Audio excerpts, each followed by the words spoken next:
आदरणीय सलमानजी महात्मा जी जे मालेगाव ते आम्ही हे अपने भाव साझा करेंगे सत्संग जी और इनके पश्चात अंकुश महाराज जे घमाखोरी तैयार है प्रेमेती बोलो।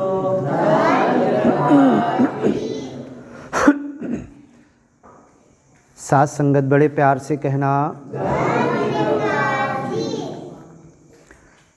महागणपति मंत्र है और एक छोटी सी पुस्तक है गणपति स्रोत नाम की, और ये महागणपति मंत्र उसमें लिखा हुआ है। और महाराष्ट्र में जब भी लगन होती है, कोई बड़ा काम होता है, कोई बिल्डिंग का उद्घाटन होता है, तो महागणपति मंत्र पढ़ा जाता है। अभी जो 10 दिन चल रहा है, गणपति बैठी हुई है, कोई 3 दिन, कोई 10 दिन, कोई 7 दिन, कोई 1 दिन में उठाएगा।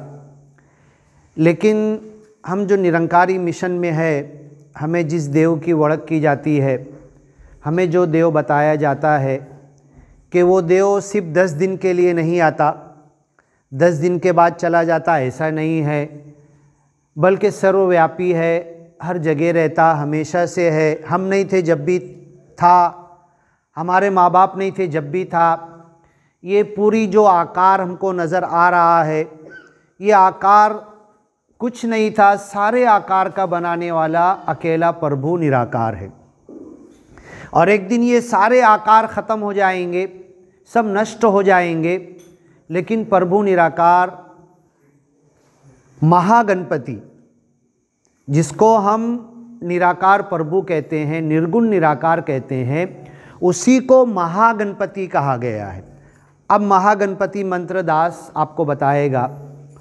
ओम महागणपते नमः, ओम महा उत्तराताताय नमः, ओम महादक्षिणाताताय नमः, ओम महापूर्वताताय नमः, ओम महा सर्वतुजा पायली पायली पायली। ऐ महागणपति, उत्तर में, दक्षिण में, पूर्व में, पश्चिम में, ऊपर नीचे, हर तरफ तू मुझे नज़र आ रहा है।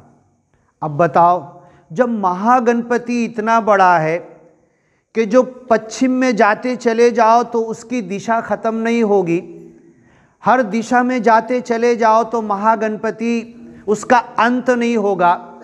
कोणी त्यांची लांबी रुंदी मोजू शकत नाही, त्यांचा कोई माता पिता नाही, कोणी संतान नाही, बेटी बेटा नाही, काय खात नहीं, पियत नहीं, आत नहीं, जात नहीं, परिवर्तन होत नहीं। ऐसा नहीं कि कभी था, किसी बाप से पैदा हुआ, बड़ा हुआ, जवान हुआ, फिर अब उसका बेटा आएगा, वो गद्दी ले लेगा, वो प्रभु निराकार बन जाएगा, ऐसा भी नहीं है। तो ये जो महागणपति मंत्र में बताया गया है, ए महागणपति, हर दिशा में मैं तुझे देख रहा हूँ। जब ये महागणपति हर दिशा में फैला हुआ है तो इतना बड़ा सा कागज़ कहाँ से लाएंगे कि महागणपति का चित्र बनाएं हम? इतना ऐसा क्या सामान लाएंगे कि महागणपति की मूर्त बना लेंगे हम? महागणपति का चित्र, महागणपति की मूर्त हम नहीं निकाल सकते। ये जो मंत्र दास ने पढ़ा है कि हर दिशा में ए महागणपति तू हमें नज़र आ रहा है। अभी एक महाराज जी गीत पढ़ रहे थे और राम महाराज जी भी कह रहे थे कि ये बिना गुरु के ज्ञान मिलता नहीं है और अक्कल कोई बाजार में बिकती नहीं है। ढोका दिमाग, अक्कल अगर बाजार में बिकती तो बड़े बड़े पैसे वाले दिमाग वाले बन जाते, और गुरु के बिना अगर ज्ञान मिलता तो लोग सालों साल जो तपस्या कर रहे उनको भगवान मिल जाता। लेकिन बिना गुरु के इशारे ये ज्ञान जो निरंकारी मिशन देता है, इसमें नए लोग कितने बैठे हुए, नए पहली बार जो सत्संग में आए हैं, जरा हाथ उठाओ, पहली बार जो सत्संग में आए। चलो मतलब अभी सब जूने लोग बैठे हुए है ना। वो पतंगे महात्मा का है, हाँ। तो अभी चलो आप जो बोले थे, अगर नए लोग आते तो नशा मुक्ति के ऊपर थोड़ा ज़्यादा बोलते हम, है ना। अभी तो सब अपने पुराने लोग बैठे हुए हैं। अभी जो लोग बैठे हुए इसमें से कितने लोग नशा मुक्त हुए हैं? हाँ, अच्छा, एक प्रश्न का उत्तर आप दो। एक छोटी सी बात है कि जितने भी दिन हुए आप नशा मुक्त हुए, अभी फिर से नशे का याद आती है कि दिल में, दिमाग में? बहुत अच्छी बात है। तो अभी पतंगे महात्मा जी भी नशे के ऊपर ज़्यादा बोल के इधर फ़ायदा नहीं है ना। और जब नए लोग आएंगे जिनको नशा मुक्त करना रहेगा तो उस टाइम हम बोलेंगे। तो ये जो ज्ञान है, ये जो ज्ञान हमने लिया है, और देवीदास चौहान जी, अनीता बहन जी, नर्मदा बहन जी, राम महाराज जी, और ये टापू के अंदर, पूरे तांडा के अंदर जो लोग दिन रात भाग रहे हैं, यहाँ से वहाँ सत्संग के लिए अपना धंधा, कारोबार, बिजनेस, तिजारत, खेती बाड़ी सब छोड़कर सत्संग के लिए सब जगह जा रहे हैं। तो इसका मूल क्या है, इसकी जड़ क्या है, इसमें क्या किसी को कुछ मिलता है? क्या कोई पैसे के लिए कर रहा है? क्या कोई वोट के लिए कर रहा है? क्या कोई राजनीति के लिए कर रहा है? नहीं, ये तो मन का आनंद मिलता है। अभी आप लोग नशा मुक्त हुए, आपके घर में खुशी आई कि नहीं आई? आपकी बीवी, बच्चे, शेजारी, आजू बाजू के लोग खुश हुए कि नहीं हुए? बस निरंकारी मिशन यही देखना चाहता है कि आप खुश रहो, आपकी बीवी पत्नी खुश रहे, आपके बच्चे खुश रहे, आपका शेजारी, आपका गांव, आपके बाजू वाला गांव, सब मिलकर, सारे मानव जाति मिलकर खुश रहे कि एक दूसरे को खुशी बांटे, एक दूसरे के साथ अच्छा व्यवहार करे। अब मैं एक प्रश्न करता हूँ, हमने जो ज्ञान लिया है, पहला प्राण क्या है उसका? तन मन धन प्रभु की देन है। और अपनी मर्जी से यूज़ करना है क्या? हाँ, अपनी मर्जी से यूज नहीं करना है। तन मन धन मेरे पास कम है, चोरी करना है क्या? हाँ, गलत तरीके से किसका लूट के लाना है क्या? गलत तरीके से झूठ बोल के पैसा कमाना है क्या? तन मन धन कम है। तन मन धन बहुत ज़्यादा है मेरे पास, तो इतराना है, अकड़बाजी करना है, हाँ, लोगों को सताना है अपने तन मन धन से। हाँ, ये जो तन मन धन मिला है ये अपना स्वाता नहीं है, ये भाड़े का है ना। भाड़े के घर में एक खिल्ला भी मारे तो कभी आ गया वो मालक तो बोलेगा काय को खिल्ला मारे हो तुमने, मेरा दीवार टूटेगा। तो ये जो तन मन धन मालिक ने दिया है, और मालिक ने जीने की राह भी सिखाई है हमारे ज्ञान के अंदर, कैसे जीना, कैसे चलना, एक दूसरे के साथ कैसे व्यवहार करना, ये सब कुछ। तो तन मन धन जो हमारे पास है, इसको प्रभु निराकार की आदेश और आज्ञाएं के हिसाब से ही यूज़ करना है।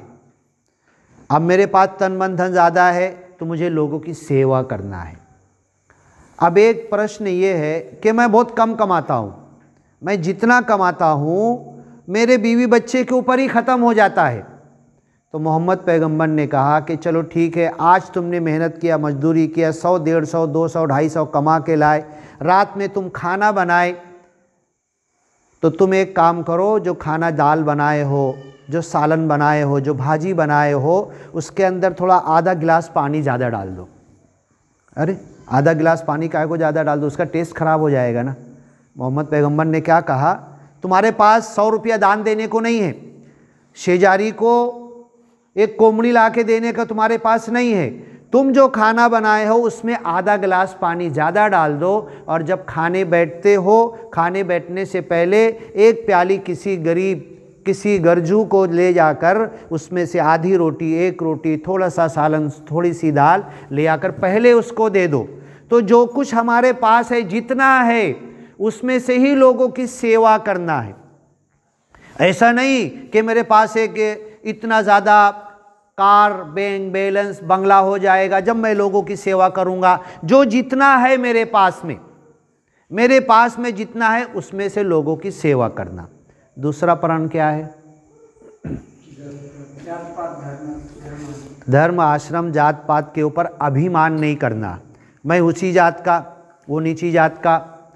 इंडिया के अंदर तो जात पात का बहुत सिस्टम चलता था, अब तो ख़त्म हो गया है। यहाँ तक चलता था कि ऊंची जात वाले का धूप का छांव भी उसके ऊपर नहीं पड़ना चाहिए। नीची जात वालों को पानी देते थे तो ऐसा हाथ में डाल के, जानवर की तरह। आज भी कुछ वीडियो आती है कि जूते के अंदर डाल के, ये लो पानी पियो। तो ये जो दुनिया के अंदर ऊंच, सब मानुष बराबर है, हर इंसान बराबर है, कोई छोटी बड़ी जात का नहीं है। हाँ, अगर कोई बड़ी जात का है तो उसके कर्म से है, वो सत्संग सेवा सिमरन से है। जितना अपना मन सत्संग सेवा सिमरन में लगाता है, जितना लोगों की सेवा करता है, जितना लोगों से प्रेम करता है, जितना लोगों का मन नहीं दुखाता, हर एक को गले लगाता है, सबसे मिलके रहता है, वो सबसे बड़ी जाति का है। उससे बड़ी जाति का दुनिया में कोई नहीं हो सकता। तो ये बड़ी जाति का हर कोई बन सकता है। मैं भी बड़ी जाति का बनना चाहता, मैं लोगों की सेवा करूं, हर एक को गले लगाऊं, किससे नफरत नहीं करूं, हर एक से प्रेम करूं। आपको पता है मालेगांव में एक मास्टर है, टीचर है, वो लोगों से बहुत प्रेम करते हैं। और कोरोना काल में तो आईसीयू में पहुंच जाते थे, डॉक्टर को बोलते थे मैं इसके लिए खाना लाया हूं, मैं इसके लिए, और मेरे हाथ से उसको खिलाऊंगा। और एक घास उसको खिलाते थे, एक घास अपन खाते थे कोरोना काल के अंदर, लेकिन उनको कुछ नहीं हुआ। ये होती है मानव सेवा, ये होती है मानुष से प्रेम करना। वो बोलते थे, और ये बोलते थे कोरोना पॉजिटिव पेशेंट को, उसको ऑक्सीजन लगी हुई है, उसके हाथ पे मुंह फेरते थे, फिर अपने हाथ पे फेरते थे। मेरे को कुछ नहीं हो सकता, मैं मानव जाति के साथ प्रेम करता हूं, मेरे को कोई कोरोना कोई। तो ये भाव होना चाहिए, हम हर इंसान की सेवा करें। तीसरा प्रण बोलो। खान पान और कपड़ा, रहन सहन, कपड़ा पहनने के ऊपर किसी से नफरत नहीं करना। अरे वो तो ऐसा पहनता है और मैं तो ऐसा पहनता हूँ। हाँ, अगर कोई शॉर्ट कट पहनता है जिससे बदन दिखता है तो भी नफरत मत करो, उसको प्रेम से हमको समझाना कि भाई ऐसा मत पहनो, तू लड़की जात है, तू औरत जात है, ऐसा शॉर्ट कट पहनेगी तो मर्द को देखकर कुछ दिल में बुराई का इरादा होगा और ये सब प्रॉब्लम, क्राइम हो गए, तो हम उसको समझाएंगे, लेकिन नफरत नहीं करना है। चौथा प्राण, गृहस्थ में रहना, घर में रहना, बीवी बच्चों के साथ, शेजारी के साथ, गांव महल्ले में, और साधु फकीर वेश धारण साधु बन के समाज पे बोझ नहीं बनना कि तुम दक्षिणा दो, तुम हमको खिलाओ, तुम कमाओ तो हम खाएंगे, हाँ ऐसा नहीं। और वेश धारण कोई कलर का कपड़ा पहन के घूम रहे, हाँ ऐसा भी नहीं। ये ज्ञान जो निरंकारी मिशन देता है, ज्ञान देने के बाद तुम्हें घर पे रहना है, सबसे पहले अपनी बीवी की सेवा करना है। बीवी ऐसा नहीं कि वो बोल दे कि मेरे को 5 तोले का सोना ला के दो, हाँ तो ऐसा नहीं। बीवी की हर सेवा पूरी करना है, जब जितनी अपनी शक्ति और ताकत है वो पूरी करना। बच्चों की सेवा करना, फिर शेजारी, आजू बाजू, घर में महतारा माँ बाप है तो उनकी सेवा करना, आजी आजूबा है उनकी सेवा करना, घर गृहस्थ में रहना, खूब मेहनत करके पैसे कमाना, लोगों की भी सेवा करना।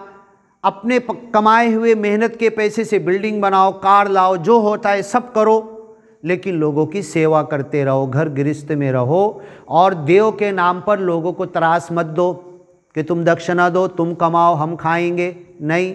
देव के नाम पर खुद अपने जेब का पैसा खर्चा करो, देव के प्रेम के नाम पे लोगों की सेवा करो। तो घर गृहस्थ में रहना है, जंगल में छोड़ के सन्यास भी नहीं लेना है।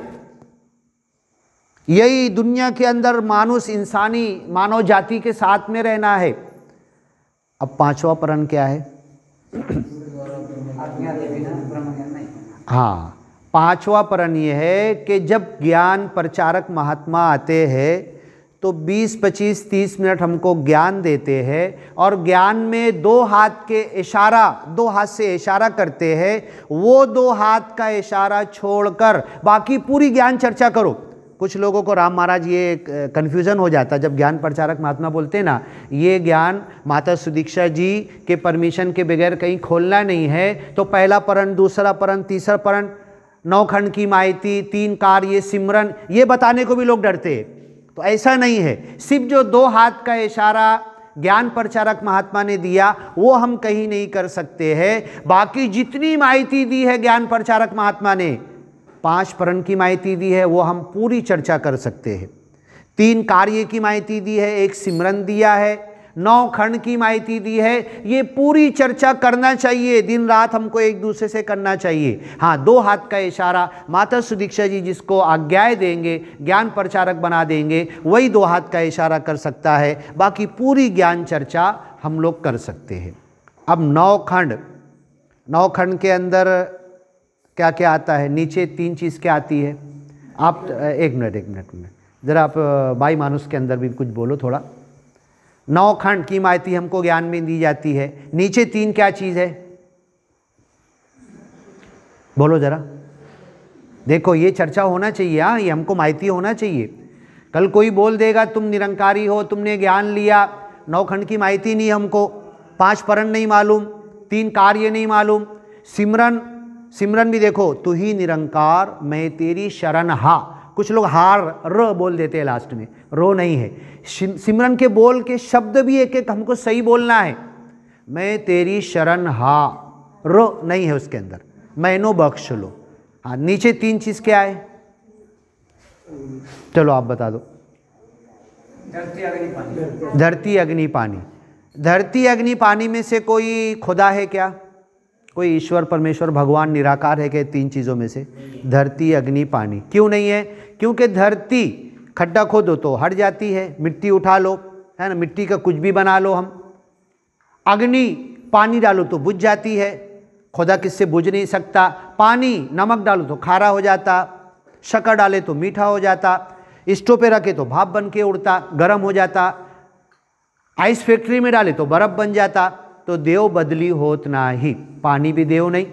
अभी हम लोग आ रहे थे, कुछ लोग बोले कि भाई देखो यहाँ से गाड़ी जा रही है ना, इतना पानी आया कि रोड बहा के लेके चली गई, सारे डामर के रोड पानी से बह गए।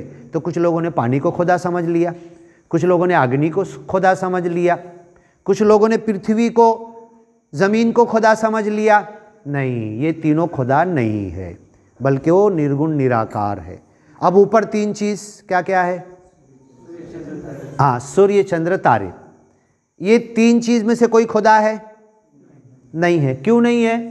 क्यों कि ये आते जाते, कभी दिखते कभी नहीं दिखते, बादल इनको छुपा लेता, हाँ, दिन में दिखते नहीं, तो ये खुदा नहीं हो सकते। इनका बनाने वाला, इनको छुपाने वाला, इनको दिखाने वाला। और कभी कभी आपने देखा होगा रात में तारे टूट के गिर जाते हैं, है ना, तो खुदा कभी टूट के गिरता नहीं है, टूटता फूटता नहीं है। तो ये तीनों खुदा नहीं हुए, बल्कि कोई खुदा है जो सूर्य को लगा दिया, रोज अपने टाइम पे आ रहा जा रहा, साल भर अपने टाइम से फर्क होके निकलता है, फर्क होके डूबता है। चांद छोटा बड़ा होता है ना, हम तारीख देखते हैं, चांद की कितनी तारीख है, ये छोटा बड़ा कोई उसको कर रहा, वो करने वाला खुदा है। आज हमारे इंडिया का विमान रॉकेट चांद पे पहुंच गया, चंद्रयान, हमारे बाप का हो गया चांद, इंडिया के बाप का चांद हो गया, है ना। लेकिन माता सुदीक्षा जी जो ज्ञान देते हैं वो क्या ज्ञान है? चांद के बनाने वाले का ज्ञान है, जो चांद का मालिक है, जो सूर्य का मालिक है, जो धरती का मालिक है, जो अग्नि पानी का मालिक है। अब बीच में 3 चीज क्या है? जीव, आकाश, वायु, हवा, आवाज। ये आवाज निकल रही है, इसको पकड़ सकते हैं हम, चलो मशीन में इसको कैच करते, फिर से रिकॉर्डिंग करके वापस आती है, लेकिन ये आवाज़ दिखती नहीं है। हवा दिखती है, चलती है तो मालूम पड़ता है, गर्म है, ठंडी है, हाँ, कहीं है कहीं नहीं है। जीव, आत्मा, मैं अभी खड़ा हूँ, आत्मा मेरे अंदर है, अभी मर गया, नीचे गिर गया, जीव निकल गई, तो ये तीन भी खुदा नहीं है। अब ये नौखंड की माइती हो गई। ये नौखंड में से कोई खुदा नहीं है, ये सब आकार है, सब माया है, सब नजर आने वाली चीज है। और आकार कभी निराकार नहीं हो सकता। निराकार तो वह है जो आकार को बनाया है और आकार को नष्ट भी कर देता, चेंज भी कर देता, बदली भी हो जाता, सब कुछ होता है, तो वो निराकार है। और इसी को कुरान के अंदर भी एक शब्द कहा गया है, फला उक़सिमु बिमा तुबसिरून वमा ला तुबसिरून। प्रभु निराकार कसम खा के कह रहा है कि जो कुछ तुम्हें नज़र आ रहा है और जो कुछ तुमको नज़र नहीं आता, सबकी कसम इस कायनात का बनाने वाला खुदा है। और है तो एक है, अजन्मा है, अमृत है, हमेशा से है, किसी माँ के पेट से पैदा नहीं हुआ, कोई बाप नहीं, कोई नातेवाइक नहीं, खाता नहीं, पीता नहीं, आता नहीं, जाता नहीं, परिवर्तन होता नहीं। ऐसे खुदा की माइती इस निरंकारी मिशन में दी जाती है। अब ये खुदा की माइती देने के बाद तीन कार्य दिए जाते हैं। पहला कार्य बोलो, सेवा। लोगों की सेवा करना है। काय के लिए कि मेरे को वोट मिल जाए, मैं कारपोरेटर बन जाऊं, नगर सेवक बन जाऊं। काय के लिए सेवा करना है? हाँ, काय के लिए? मानव कल्याण के लिए। अगर मैं अपने भाव के लिए कर रहा कि मेरे को वोट मिल जाएगी, मैं नगर सेवक बन जाऊंगा, मैं लोगों की सेवा कर रहा, वो सेवा का भाव सही नहीं है। वो अपने मतलब के लिए कर रहा हूं मैं, बिना स्वार्थ के सेवा करना है। लोगों की जात पात भी नहीं देखना है, हर जात वाले की सेवा करना है। दूसरा कार्य, देखो बहन जी, अब इसके बाद आऊंगा ना तो पूछूंगा, आप लोग भी हमको बोलना। ये सब ये बैठते ना, जब रिका में बैठते ना, बर्तन घसने का हो गया, झाड़ू हो गई, खाना पकाने का हो गया, हाँ, तो फिर वो भाई ऐसी और ये ऐसा, वो मानुस ऐसा, और तो येड़ा तो पागल, सगळं सोडू द्या। हाँ, नौखंडची माहिती डिस्कस करा। नौखंड काय है, तीन कार्य काय है, पांच परण काय है, त्याला जाऊ द्या, तो येड़ा ना जाऊ द्या त्याला, आपण को येड़ा नहीं होना है उसके पीछे, है ना। तो बाई ऐसी, तो माणूस असा, तो तुम्हाला माहिती झाली का तो काय सांगितला होता, तर राहू द्या, त्याला सांगू द्या, हाँ, सब छोड़ दो। ये नौखंड, तीन कार्य, पांच कर्म, पांच प्राण, हाँ, और एक सिमरन, इसकी फिक्र करो। जब अपना काम खत्म हो जाए, रिका में बैठे, तो इसके ऊपर चर्चा करो, डिस्कस करो, एक लोगों से, एक दूसरे से बात करो। जिसको मालूम नहीं है उसको बताओ, जिसको मालूम है उससे पूछो। तो दूसरा कार्य क्या है? सिमरन। सिमरन लास्ट में लेते हैं। दूसरा सत्संग, बल्कि पहला सत्संग लेना चाहिए। इंसान पहले सत्संग में आता है। पहला नया आदमी, कुछ भी नहीं, सिमरन भी नहीं मालूम, ज्ञान भी नहीं मालूम, सेवा भी नहीं मालूम, पहले सत्संग में आता। तो पहला सत्संग लेने का, दूसरा सेवा। और जब आता है सत्संग में तो सेवा होती है। किसी को पानी का गिलास दे देगा, किसी का चप्पल सही कर देगा, हाँ, किसी को अच्छे से, तुम्हारे पास कुछ नहीं है, तुम किसी को हंस के अगर देख रहे हो अच्छे मन के साथ, ये भी एक सेवा है ना। अरे वो बोलता था मैं तो ऐसा टेंशन में बैठा था, तूने मेरे को देख के हंसा तो मेरा टेंशन ही दूर हो गया, हाँ। तो ये हम किसी को देखकर हंस दे, किसी को देख के मुस्कुरा दे, प्रेम से दो बोल, अरे भाई क्या सोच रहे हो, क्या लाखों करोड़ों और अरबों के बातों में परेशान हो, और दो शब्द बात करते हैं, तो हम ये भी सेवा है। कोई परेशान आदमी, कोई परेशान बाई का मन हम हल्का कर सकते हैं, ये भी एक सेवा है। और सेवा वो भी होती है,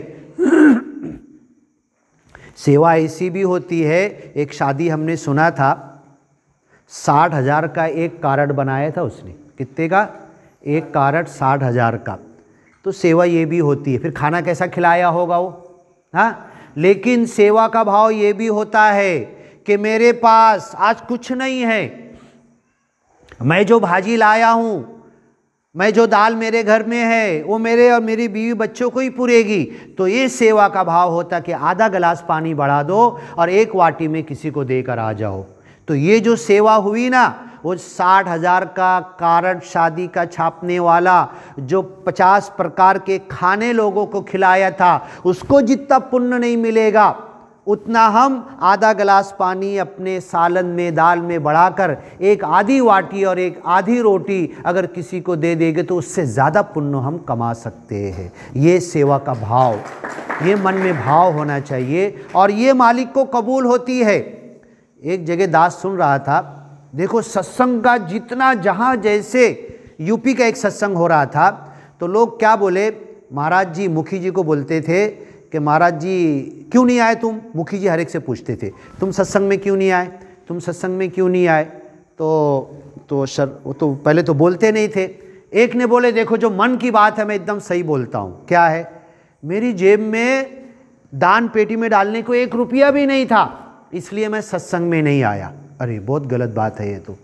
अगर तुम्हारे पास दान पेटी में डालने को नहीं है तो भी सत्संग में आओ। और वो महाराज मुखी महाराज ने क्या कहा मालूम है, आप अपनी मुट्ठी बंद करके आओ और दान पेटी में ऐसे डालो और मन में भाव बनाओ, मैं 10 रुपया डाल रहा हूँ, मैं 1000 रुपया डाल रहा हूँ, मैं 100 रुपया डाल रहा हूँ। मन में जो भाव बनाओगे मालिक उतना पुण्य तुमको दे देगा। तुम ये मत सोचो मेरे पास 1 रुपया डालने को नहीं है तो मैं सत्संग में नहीं आऊँ। देखो ऐसे ऐसे भाव, तो अपना भाव बनाकर लेकिन आओ सत्संग में बैठो। अब तीसरा जो कार्य हमको दिया जाता है, क्या तीसरा कार्य, सिमरन। सिमरन के बोल जरा बोलो, सब एक साथ बोलो चलो। तू ही निरंकार मैं तेरी शरण हा मैनो बख्श लो, तू ही निरंकार मैं तेरी शरण हा मैनो बख्श लो, तू ही निरंकार मैं तेरी शरण हा मैनो बख्श लो, तू ही निरंकार मैं तेरी शरण हा मैनो बख्श लो। तू ही निरंकार किसको बोले हमने, तू ही निरंकार जो बोल रहे, वो आवर में बोल रहे, बस में बोल रहे, घर में बोल रहे, हाँ मंदिर में बोल रहे, मस्जिद में बोल रहे, मक्का मदीना में बोल रहे, काशी मथुरा में बोल रहे, विमान के अंदर बोल रहे, हाँ किसको बोल रहे, तू ही निरंकार किसको बोल रहे, निराकार, निराकार प्रभु को बोल रहे। कहाँ पर है, मस्जिद में है निराकार प्रभु, मंदिर में है, हाँ काशी मथुरा में है। हाँ तो कोरोना काल में गया किधर था फिर, हाँ सब मस्जिद मंदिर बंद हो गया था। तू ही निरंकार हर जगह से हर जगह बोल सकते, मंदिर में आने की भी जरूरत नहीं, जहाँ से वहाँ से बोल सकते। तू ही निरंकार मैं तेरी शरण हा, ए मालिक प्रभु तेरे शरण में हूँ, तेरे कब्जे में हूँ, तेरे कुदरत में हूँ। और आखिरी शब्द क्या है, मैनो बख्श लो, मैनो बख्श लो, है ना। वो चोर है, वो डाकू है, उसने गाली दिया, उसने गलत किया, उसको बख्श दो नहीं, मैनो बख्श लो, मेरे को बख्शिश की ज़रूरत है। तो ये सिमरन है।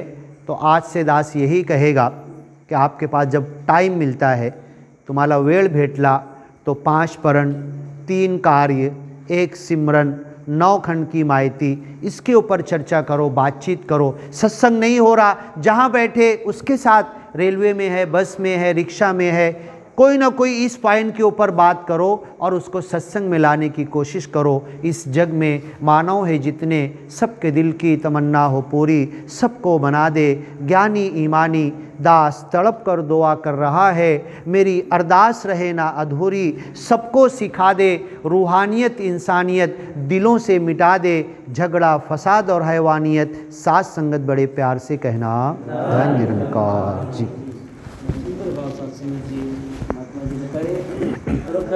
सलमान महाराज प्रत्येक कांदे माताने वेळेसाठी वेळ काढायचं, विशेष करतो आपले भाग्यांचे वर ड्युटी लगायचं. पुन्हा कळवो महात्माजीनं एवढी खरोखर विशेष प्रचार करता एवढं सद्गुरू विशेष आता आशीर्वाद थोडंसं आपले भाग्यमय उपस्थित तालुका माही करताळी सातशे 15 जण ड्युटी लेताळी 15 जण एवढी ड्युटी करत तुम्हाला माहीत आणि 15 जण पुण्यमय ड्युटी करत सातसंगाची जसं जसं अंदाज केली महात्माजी खरोखर उचित प्रकारे आज प्रचार प्रसार प्रत्येक कार्यक्रम में तो जो निवेदन केलं आमचंच मला जे घमापूर